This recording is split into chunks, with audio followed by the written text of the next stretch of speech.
Bueno, amigos en todas partes, estamos listos y preparados para sus preguntas y veo a alguien que tiene la palabra. Por favor, si podría presentarse con su nombre y luego si tiene una pregunta dirigida a algún miembro del panel, por favor. Señor Saavedra, miembro de la facultad de aquí. Tengo mi pregunta para todos los panelistas. Ustedes han hablado de la división de los poderes, la transición a la democracia.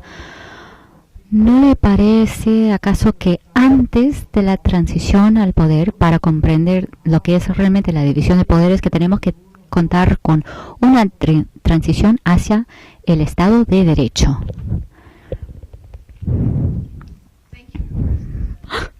Bueno, gracias, Boris. Esa es una pregunta muy interesante porque yo creo que todos, de diferentes maneras, hemos dicho que las comisiones no son mecanismos como para mejorar las flaquezas o puntos flacos de las diferentes instituciones. Así que la forma en la que las instituciones ayudan a moderar el poder en una democracia, pero si las instituciones son débiles, ya sea el poder legislativo, ejecutivo, etcétera, si ellos no trabajan mancomunadamente, entonces ningún proceso electoral va a resolver ese problema.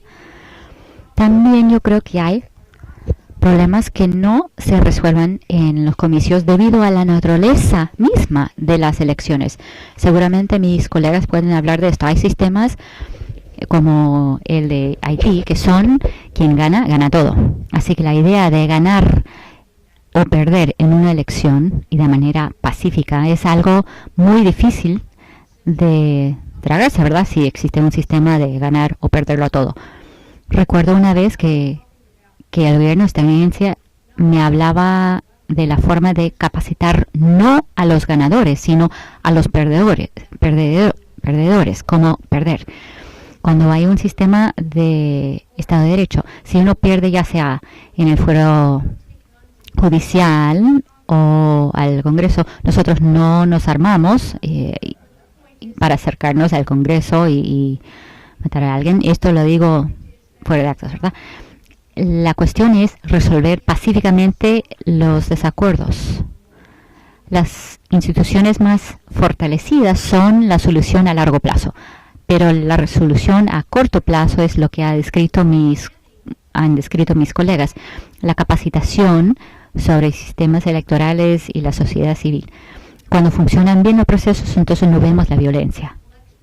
Pero las elecciones se tratan de una cuestión de poder, pero a veces la gente no quiere compartir el poder. También quisiera añadir que lo que distingue los procesos de hoy en día es que cuando habíamos visto las elecciones originales de los años 80, más que nada en los años 80, hubo cierto grado de esfuerzo para que todo el mundo en todo el espectro político se hablaran para llegar a la democracia, y se entendía que las instituciones, un nivel básico de consenso y defender las reglas del juego, por así decirlo, eran muy importantes, o sea, que llegaban a primer plano.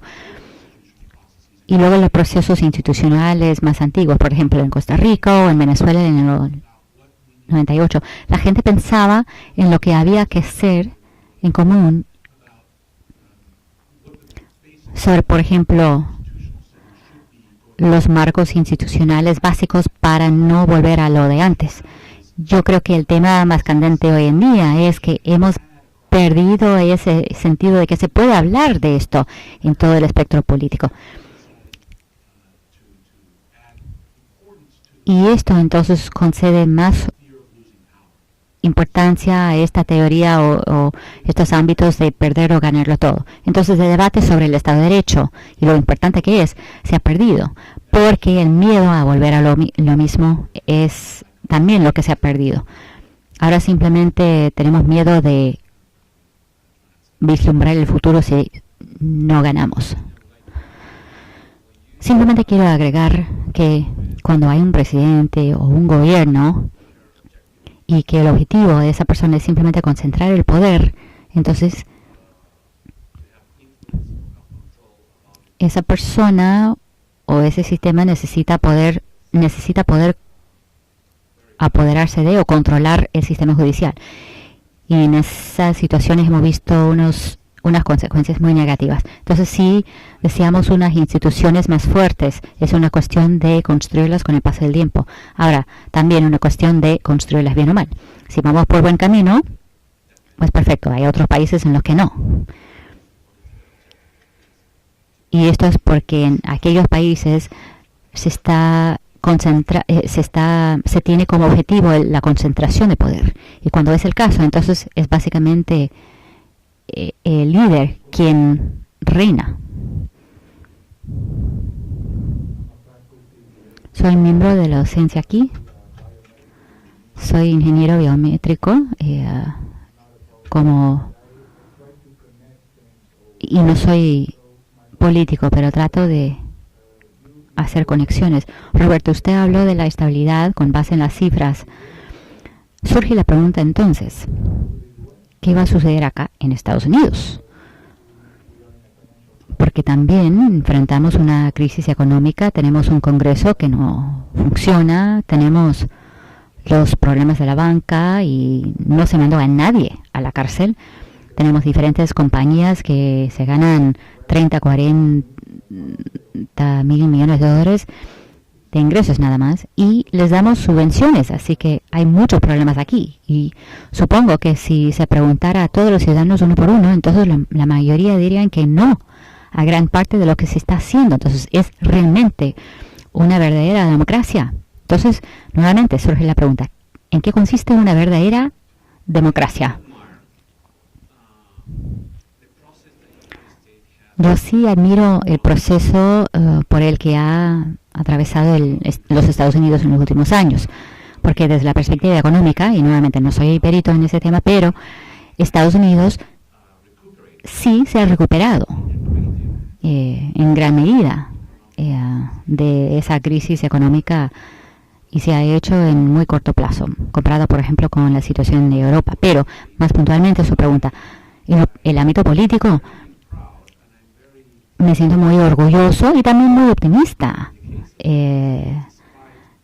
sobre el hecho de que en Estados Unidos, a pesar de todos esos problemas que usted mencionó, las bases fundamentales de la democracia y las creencias, esos principios, quedan intactos. Pero también yo creo que estamos un poco contentos. La crisis surgió en los últimos meses de la campaña. Las elecciones entre Barack Obama y McCain, por ejemplo. Si la crisis hubiera surgido unos meses antes, entonces yo creo que Hillary Clinton hubiera ganado en las primarias. ¿Por qué? Porque antes de eso, Barack Obama, ¿cómo decirlo? Era un sueño, algo romántico. Se trataba de algo muy emotivo, ¿no? Yo creo que Estados Unidos trataba de proyectarse como un país que iba a superar algo del que no estaba muy orgulloso el país, ¿verdad? La discriminación. Los europeos, los latinoamericanos, nosotros discriminamos de forma regional, pero no en el ámbito legal. Pero aquí en Estados Unidos, durante los años 50, 60, todavía bregaba con ese tema. Así que yo creo que Estados Unidos mandaba un mensaje muy importante a su gente. Es decir, que somos una nación que realmente quiere concretar sus creencias. Sí. Y luego, yo creo que McCain perdió la oportunidad porque, por supuesto, George Bush no era muy popular, ni en lo más mínimo, ¿verdad? Pero hablando de la película que usted mencionó, si McCain realmente hubiera dicho que ya ha terminado la fiesta, eso es un buen tipo, entonces, y estamos en una situación horrible y por lo tanto necesitamos a alguien que tenga experiencia. Yo creo que hubiera ganado, pero eso sucedió un mes antes de las elecciones y se tardó un poco para que la gente vaya procesando todo eso. Y acuérdese que normalmente se siente la crisis meses después, ¿verdad? Así que la crisis ya no todavía no estaba en la calle, sino en las cifras nada más. O sea, en cuanto a la pregunta que hemos perdido miles de millones de dólares, ¿dónde está la plata? En ninguna parte, porque nunca existía. Pero luego se llegó a la calle, a nivel de la calle, y entonces es palpable, se siente, ¿verdad? Y luego hablamos del proceso de la reelección. En mi opinión, los republicanos tenían una oportunidad extraordinaria para ganar las elecciones. Las situaciones, en cuanto a las situaciones económicas, habían pasado lo peor, ¿verdad? Y la gente tenía la mente en el horizonte y la idea era que las cosas iban a mejorar. Pero lo que sucedió durante las elecciones primarias del Partido Republicano fue tan dañino para el Partido Republicano porque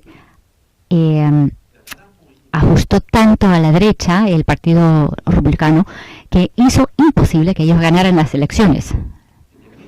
En CNN, en las elecciones de medio plazo, después de las elecciones de Barack Obama, cuando terminamos con la cobertura de las elecciones, yo dije, después de 6 horas en Atlanta, ellos dijeron, en 30 segundos díganme cuáles son las conclusiones para estas elecciones cuando los republicanos habían ganado en la Cámara Baja. Y yo le dije, las mejores noticias para el Partido Republicano fue Sarah Palin. Las peores noticias para el Partido Republicano también va a ser Sarah Palin, porque en las elecciones de medio plazo, entonces la base es importante. En las elecciones generales hay que alcanzar los indecisos. Soy como un niño, ¿verdad? ¡Ay! Pregúntame sobre esto. Eso sí, sé. Esa pregunta sí, sé la respuesta. Así que, para resumir, yo creo que los Estados Unidos deberán sentirse orgullosos de lo que sucedió en estos últimos años. En el momento de elegir a Barack Obama, en el momento en que enfrentan la crisis económica, pudieran resolverlo, ya sea relegarlo al presidente para bien o para mal. O sea, que la crisis económica realmente no afectó los pilares, lo fundamental de todo lo que hemos estado construyendo. Tenemos como momentos de cerrar el gobierno y todo esto. No, eso no me importa, es parte del juego, ¿no? Pero si la crisis hubiera llegado antes, entonces hubiera sido una situación completamente diferente. Y además, si Barack Obama, en mi opinión, fue reelegido, fue en gran parte debido a que los mismos republicanos se lastimaron. Ellos llegaron tanto a la derecha que proyectaban una imagen de los intocables, ¿verdad? En una crisis económica donde hay que mostrar a la gente que realmente yo lo empatizo, ¿verdad? Yo lo entiendo. Y luego cuando vemos, por ejemplo, el discurso de Michelle Obama, fue bellísimo. Fue bello, ¿verdad? Y esto se veía en internet más que el discurso de Barack Obama. Lo que ella dijo de una forma muy elocuente es que estamos en la Casa Blanca, pero todavía somos como ustedes, ¿verdad? Sentimos lo que sienten ustedes. Y eso es poderoso, un mensaje poderoso. Algo más. Durante la convención, los demócratas siempre hablaban de la clase media.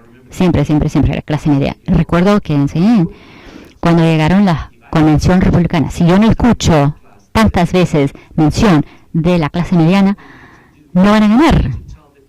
Porque eso es lo que tienen que hacer. Tienen que decir que realmente simpatizo con ustedes, yo lo comprendo, yo también lo estoy experimentando. Y yo creo que esto puede explicar en gran medida lo que usted acaba de mencionar en su pregunta. ¿Algo más, profesor Matamoros?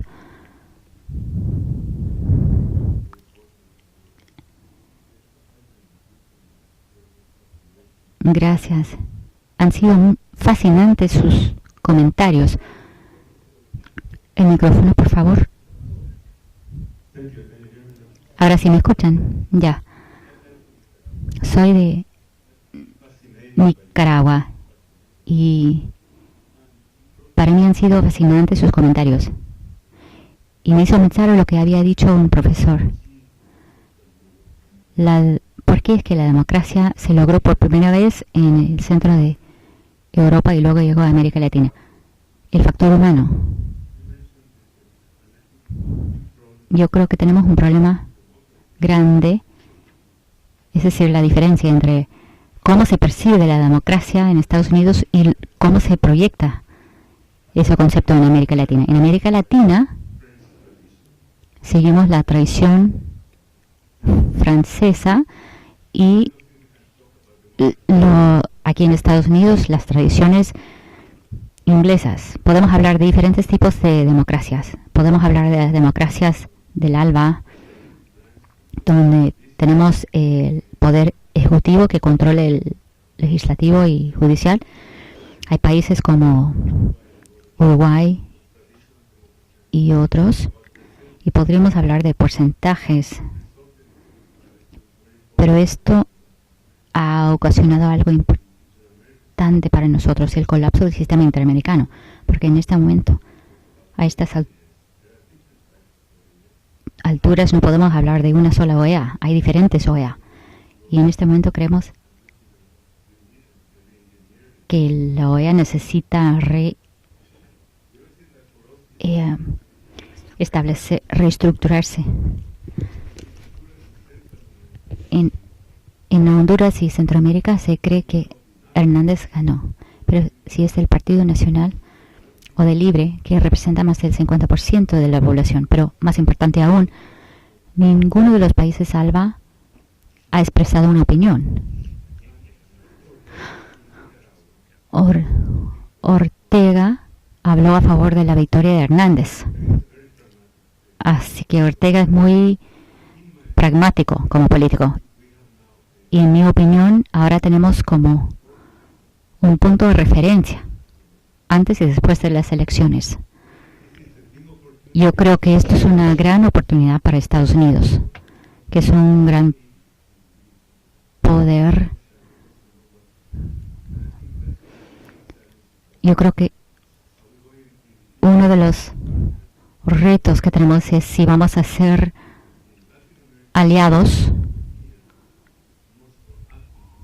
En América Latina nosotros vemos a los europeos mucho más activos en lo democrático. Nosotros percibimos que los estadounidenses tienen mucho más interés en la política extranjera que en los cambios sociales.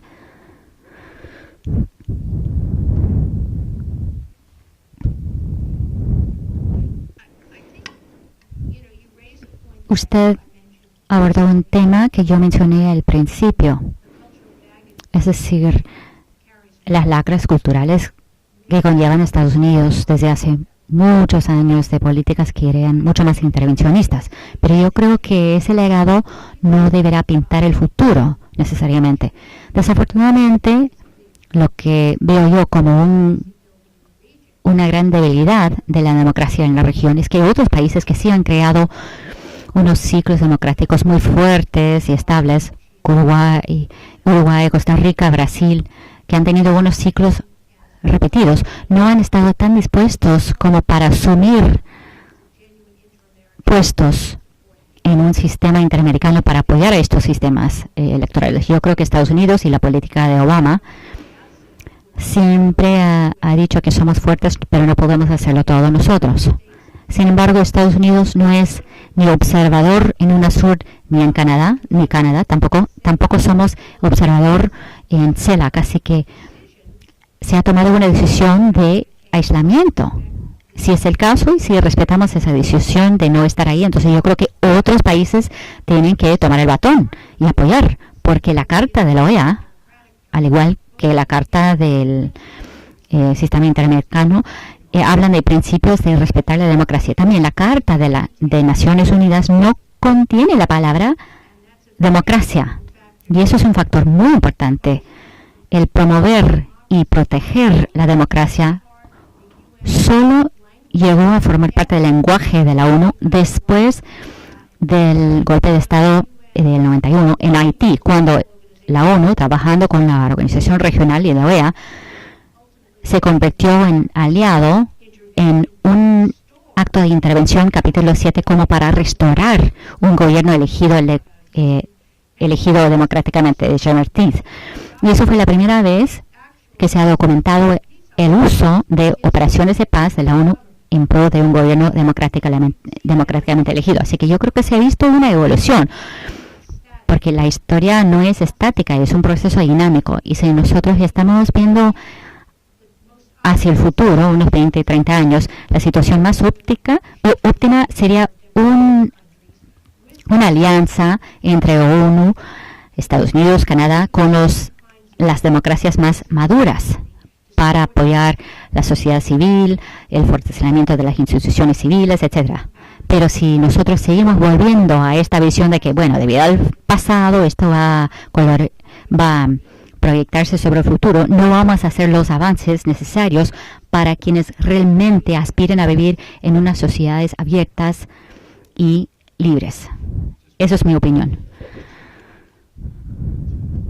También quisiera comentar sobre lo que dijo Johanna. Estoy completamente de acuerdo con usted, señora. Parte del problema es que los países que deberán apoyar los principios de la Carta en organizaciones fuera de la OEA realmente no están usando su voz. Puede que ellos lo apoyen en lo privado, pero no en lo público. También los países que quieren ver una concentración de poder en el presidente, que no quieren los pesos y contrapesos, no solamente han mejorado en lograr sus objetivos, sino que también han mejorado en contrarrestar esos mecanismos en pro de la democracia, ya sea a través de Estados Unidos o la OEA o la comunidad internacional. Han llegado a ser mucho más fuerte en bloquear esos esfuerzos. Hay toda una serie de mecanismos para protegerse usando la idea de la soberanía. Pero esto también quiere decir que las herramientas o mecanismos que se utilizaron en los años 80 y 90, o creados básicamente después de la Revolución de Portugal en los años 70, que promovía la democracia y que ayudaba a los observadores en comicios, en los procedimientos parlamentarios, todos estos se han bloqueado con el paso del tiempo en algunos gobiernos, lo que hace mucho más difícil utilizar estas herramientas originales que habíamos tenido en pro de la democracia. Ahora sí tengo dos preguntas de nuestro público virtual. Uno viene de Carlos Murillo de Costa Rica. Voy a traducirlo al español. Tengo una pregunta para la doctora Mendelsohn sobre los comicios como fin o meta. Ella hablaba mucho de este tema porque en América Latina y específicamente en América Central nosotros lo vemos, consideramos a las elecciones más como un fin. Y esta es clave. ¿Quiénes deberán observar el proceso electoral en Costa Rica? Cuando la izquierda está en una oposición, según los sondeos, una posición que nunca han tenido en el pasado.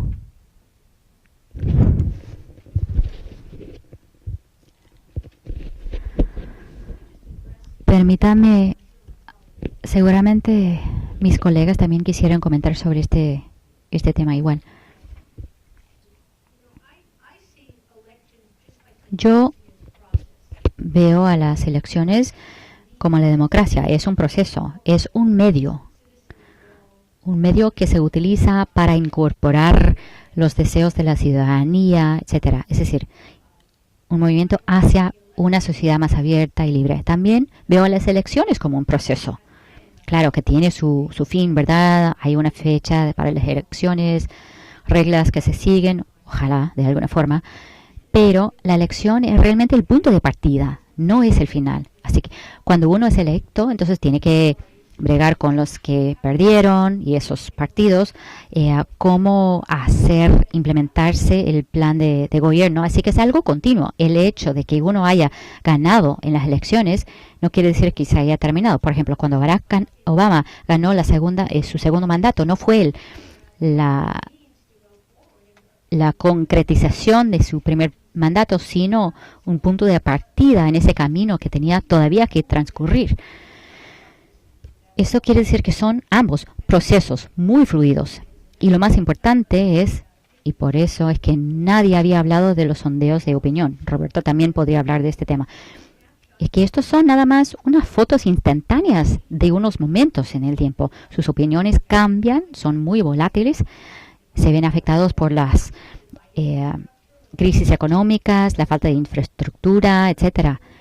Así que lo que sigue estable es que existen reglas del juego, es decir, que cuando se sigue ciertos patrones que van a dar determinados resultados y que si no se ciñen a estos patrones o reglas, entonces va a haber un fracaso. El problema es que cuando hay elecciones donde se han observado irregularidades o cuando la gente cuestiona los resultados, entonces eso socava la confianza del proceso de gobernanza, que es realmente el gran desafío, ¿verdad? Puede haber irregularidades.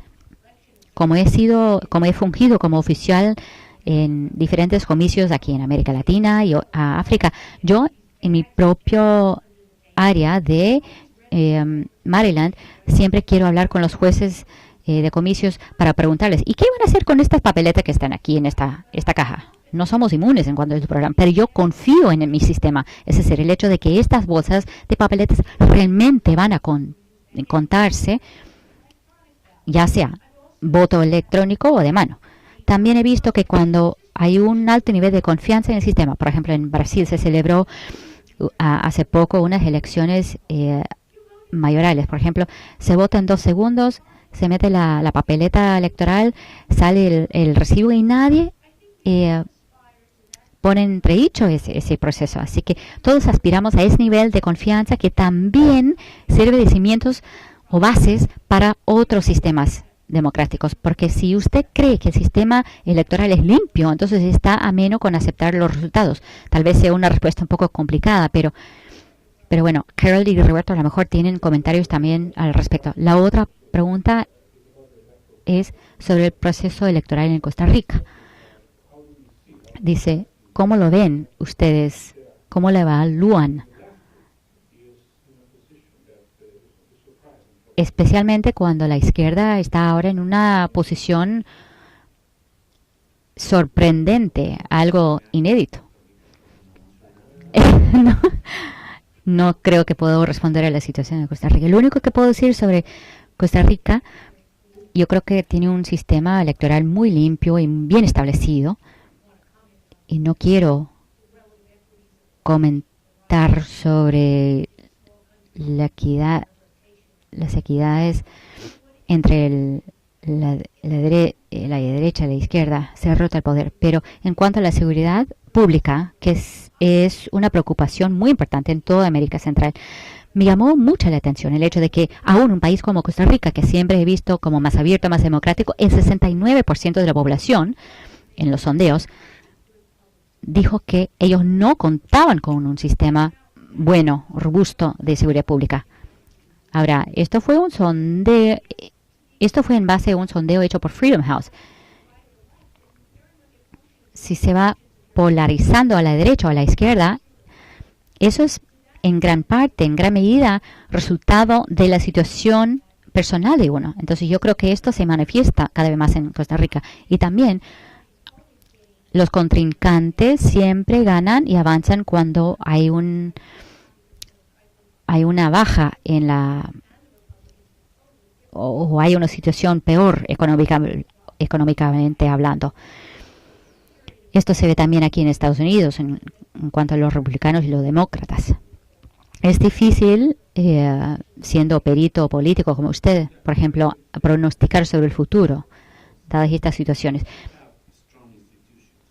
Yo también quisiera recalcar que cuando uno cuenta con una institución fuerte electoral, no importa quién gane, derecha, izquierda, si la institución es fuerte y las leyes son claras, entonces la política no es tan importante. De eso se trata la democracia. Volviendo a los Estados Unidos. Por supuesto que yo estaba completamente opuesto a los cortes presupuestarios y no me gustan las medidas extremistas en ningún país, pero les digo, si están en el Congreso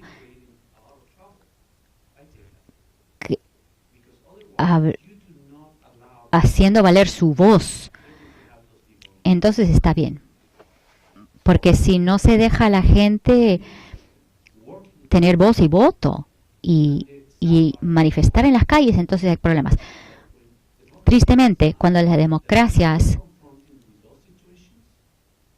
se enfrentan con estas situaciones, la democracia prefiere que el gobierno básicamente se cierre, que el gobierno no deberá poder funcionar, porque lo contrario es aún peor, y es, en mi opinión, eso es lo que sucedió en Egipcia. Si uno no permite que la minoría levante su voz, y si uno se impone sobre ellos, entonces va a haber gente en la calle manifestando, alzando la voz ya. Y luego llega un momento en que el 5% de la población sí puede deponer a los que están en poder.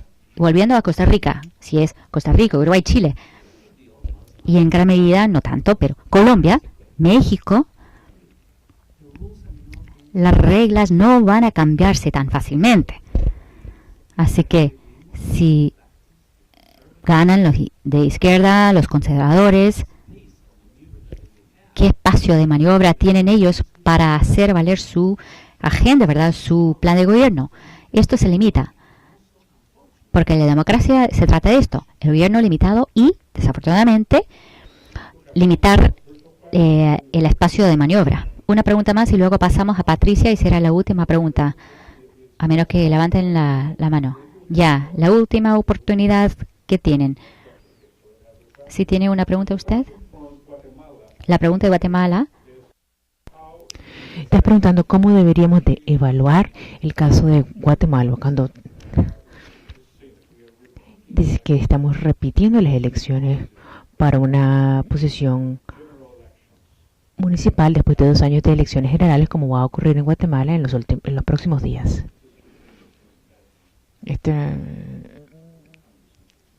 Alejandro está interesado, no es algo bueno, es algo malo. Yo trabajo en Guatemala, yo trabajé en la presidencia, en la elección del presidente Colón. No están repitiendo tantas elecciones. Déjeme ponerlo de diferente manera. Usted no la tiene, usted es un perito. No tiene un sistema electoral, uno que sea perfecto. Y en todas las elecciones van a tener problemas. Incluso en los Estados Unidos. Uno se va a quejar lo que ocurre en Ohio, en Florida, o sea. Así que yo puedo aceptar eso y deberíamos de aceptar eso.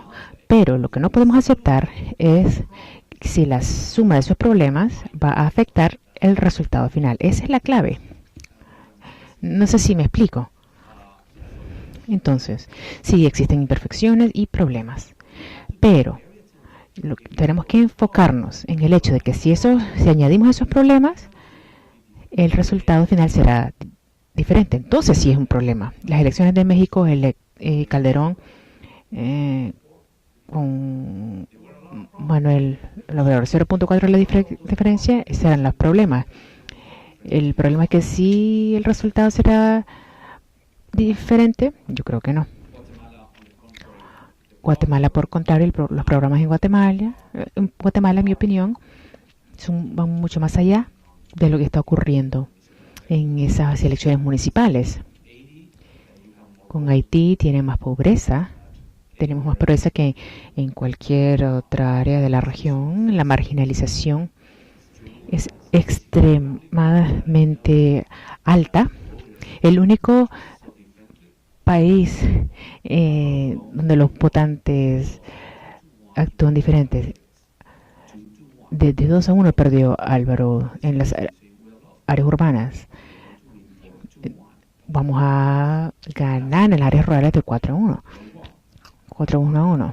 Colón ganó, estoy contento porque yo estuve a cargo de las elecciones y les dice algo acerca de los países, que existen ciertas divisiones que no son saludables, y básicamente lo que usted está diciendo acerca de la inequidad y acceso a la educación, a la salud, inclusiones, todos esos problemas son muy muy serios en Guatemala, incluso más serios que los problemas de seguridad, que también son muy serios.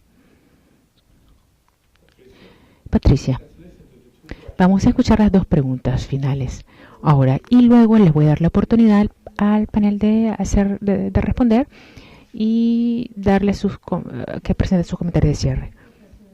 Yo soy Patricia, soy profesora en el Centro Perry. Mi pregunta tiene que ver con las elecciones en Honduras. Roberto acaba de mencionar que cuando hay instituciones fuertes, el resultado electoral no es tan relevante. Y también Joana mencionó que en Honduras existen retos a la legitimidad de los resultados electorales. Así que mi pregunta es, dada la seriedad de la crisis y la inseguridad de los ciudadanos, violencia, corrupción, crimen, corrupción en la gobernanza, y el hecho de que las elecciones son muy débiles en Honduras, ¿qué impacto político podemos esperar de retos de estos foros? De Libre, que yo creo que es la segunda fuerza política. ¿Cuáles serán las indicaciones de ese resultado electoral? Gracias. Y la dama, por favor. Margarita Mendel de la American University. Tengo una pregunta simple y es para el panel, todo el panel. Hemos hablado de la importancia del Estado de Derecho y la representación de las minorías y los procesos democráticos. Quiero ver su punto de vista con respecto a las reformas constitucionales, especialmente en Sudamérica. Como ustedes saben, Ecuador ha adoptado una constitución nueva, Bolivia ha ratificado su constitución, Venezuela ha reformado en parte su constitución. Yo creo que Argentina también está considerando algunas reformas a su constitución. Así que, ¿qué opinión tiene el panel acerca del efecto de estas reformas constitucionales con respecto a la viabilidad de los procesos democráticos o del proceso democrático en Latinoamérica? Entonces, Honduras y la reforma constitucional. Harold, gracias. Estas son preguntas muy interesantes para cierre. Yo creo que el problema que vemos en Honduras, no solo el problema del resultado electoral, sino un sistema electoral que realmente no está diseñado para la configuración de las fuerzas electorales o de las elecciones en la sociedad y un sistema que básicamente está diseñado para 2 partidos y ahora hay 3 o 4 partidos. Simplemente va a producir unos resultados que estamos abiertos a un debate. A lo mejor no satisfagan a los votantes, a los constituyentes, y que puede que el resultado no constituye un gran problema a la sociedad, una sociedad que está acostumbrada a una tradición. Honduras es un país que tiene el segundo índice de baja confianza en el sistema electoral. Con respecto a...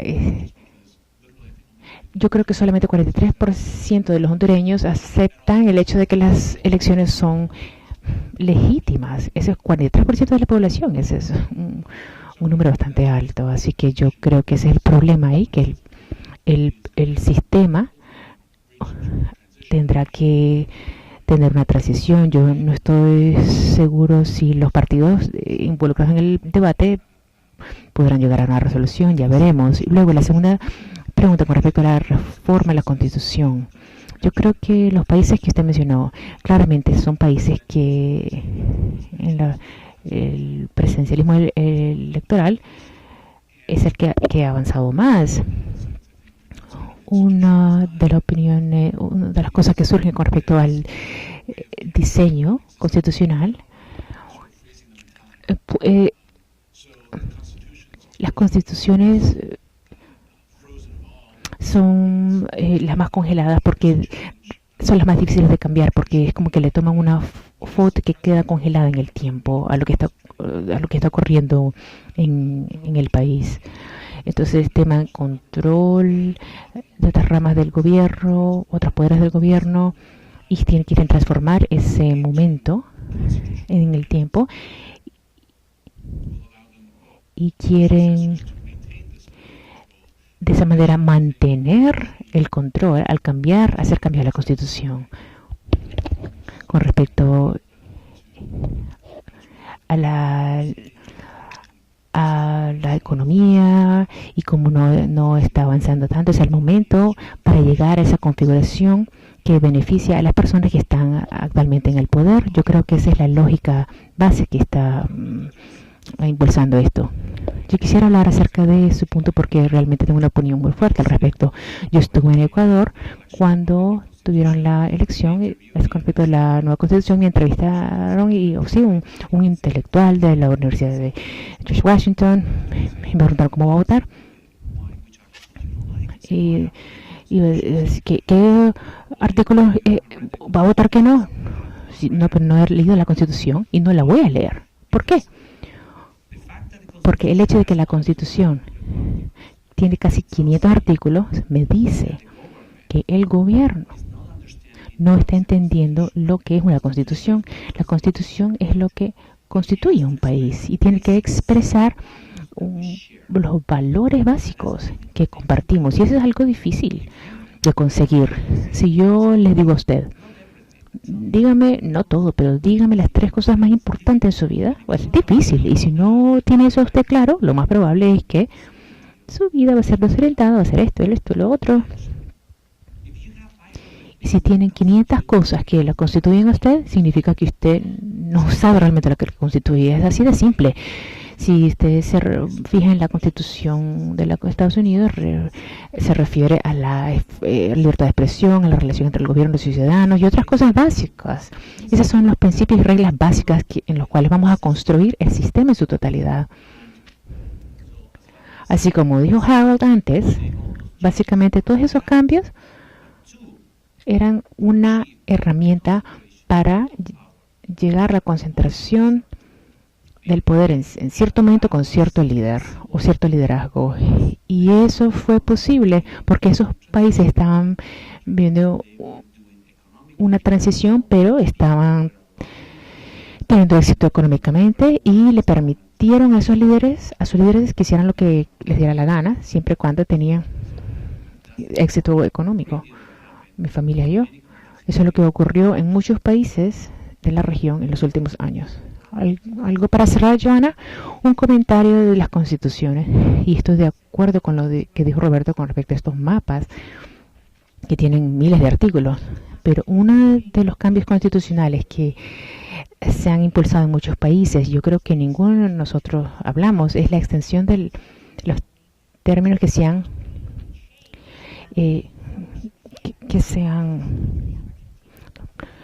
por ejemplo, Argentina es uno de los casos, pero puede que todavía ocurra, que es un reto para el proceso democrático. Si están cambiando sus constituciones para esta continuación de servicio, que parece ser el sabor pues, que se tiene en muchos países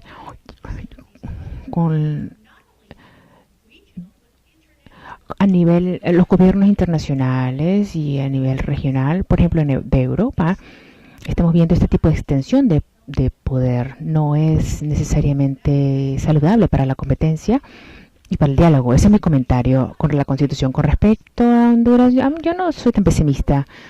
Es una lástima que exista esta competencia y esta división y entre los observadores de las elecciones. Ahora, el Partido Libre representa, si yo entiendo bien, uno de los primeros movimientos políticos que ha surgido después de que los liberales y conservadores se han alternado el poder. El hecho de que pueden mantener esto sin violencia es una tercera opción. Para personas también que vienen de partidos más tradicionales, podemos a lo mejor verlo de una manera cautelosa, a menos que se convierta en un vehículo para la represión o violencia, pero es una opción una alternativa que puede ser acogida por muchas personas que piensan que sus puntos de vista no fueron representados por los partidos tradicionales. Hablando de la definición de un partido es para agregar interés, y si esos intereses no colaboran, entonces uno escoge algo más, otra opción. Yo creo que puede que tenga un resultado positivo, pero ahora actualmente parece bastante complicado. Muchas gracias al panel. Roberto, no pude resistirme cuando estaba hablando de la Constitución. Lo que se me ocurrió es que es difícil encontrar dos asuntos, por lo menos. El más importante en mi vida es mi esposa, y lo más difícil en mi vida, mi esposa. Esas son mis respuestas a lo más importante para mí.